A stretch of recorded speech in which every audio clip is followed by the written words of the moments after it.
بسم اللہ الرحمن الرحیم نحمدہ ونصلی علی رسولہ الکریم۔ 1 منٹ کا مدرسہ، سبق نمبر 84 الحمدللہ سبق نمبر 84 ہے، اور ہر سبق میں 5 چیزوں کا تذکرہ ہوتا ہے: ترجمہ نماز، ایک سنت، ایک کبیرہ گناہ، گناہ کے نقصانات، طاعت اور عبادت کے فوائد۔ ترجمہ نماز میں ہماری تحیات اور درود شریف بھی ہو گئی۔ اب درود شریف کے بعد جو دعا پڑھتے ہیں اللہم انی ظلمت نفسی، اب اس دعا کا ترجمہ شروع کریں گے۔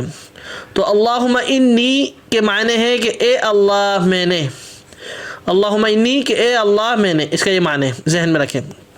ایک سنت، کل یہ سنتیں بیان ہوئیں کہ پہلے نمبر پہ کہ میدان میں پیشاب کرنے کے لیے نرم جگہ تلاش کریں تاکہ چھینٹے نہ اڑے اور زمین جذب کرتی جائے۔ دوسری سنت کہ پیشاب کرنے کے بعد استنجا سکھانا ہو تو دیوار وغیرہ کی آڑ میں سکھانا چاہیے۔ اور آج کا سبق سنت نمبر 3 کہ انگوٹھی یا کسی چیز پر قرآن شریف کی آیت یا حضور صلی اللہ علیہ وسلم کا نام مبارک لکھا ہوا ہو اور وہ دکھائی بھی دیتا ہو تو باہر اسے اتار کر بیت الخلاء میں جائیں، لیکن موم جامہ کیا ہوا کپڑے یا سلا ہوا تعویذ پہن کر جانا جائز ہے۔ یعنی کیا مطلب ہوا؟ ایسی چیز کوئی آپ کے پاس ہو، انگوٹھی یا کوئی بھی چیز جس پر اللہ رب العزت کا نام یا مقدس آیات یا کوئی بھی ایسی مقدس چیز ظاہر ہوتی ہو تو اس کو بیت الخلاء میں لے کے نہیں جانا چاہیے۔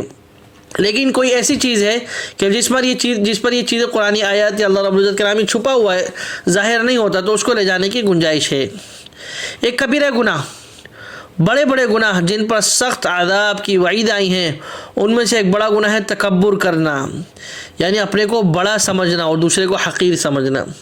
یہ گناہ بھی بہت عام ہے اور سخت گناہ ہے، اپنے کو کسی چیز میں بڑا سمجھنا۔ ہمیشہ انسان اپنے کو حقیر سمجھے۔ انسان تو قرآن کریم اللہ پاک نے فرمایا کہ نطفہ قطرہ ہے، گندے پانی سے بنا ہے اور کیچڑ والی مٹی سے اس کو بنایا اور پھر مٹی ہو جائے گا، پھر مٹی سے اللہ اس کو اٹھائیں گے۔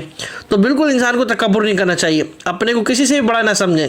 جو کچھ بھی ہے، جو کچھ بھی آپ کو عطا کیا ہے، علم ہو، حسن ہو، مال ہو، کچھ بھی ہو، اولاد ہو، کچھ بھی ہو، بس یہ سب اللہ کی عطا ہے اور فضل ہے۔ انسان اس میں اپنا کمال نہ سمجھے اور اپنے کو بڑا نہ سمجھے، یہ کبیرہ گناہ ہے۔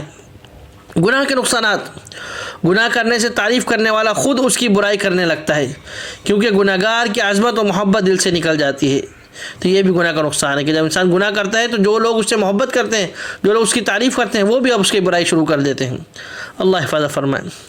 طاعت اور عبادت کے فوائد، علم کی صورت مثال آخرت میں مثل دودھ کے ہے، پس جو شخص چاہے کہ جنت میں دودھ کا چشمہ ملے وہ علم دین حاصل کرے۔ یعنی جنت میں جو نہریں ہوں گی، جو دودھ کی نہریں ہوں گی، وہ علم دین کی شکل میں ہوں گی۔ تو جتنا علم ہوگا اتنی اللہ پاک یہ نعمت عطا کرے گا۔ اللہ پاک ہمیں ان باتوں کو سمجھنے اور عمل کرنے کی توفیق عطا فرمائے۔ وآخر دعوانا ان الحمد للہ رب العالمین۔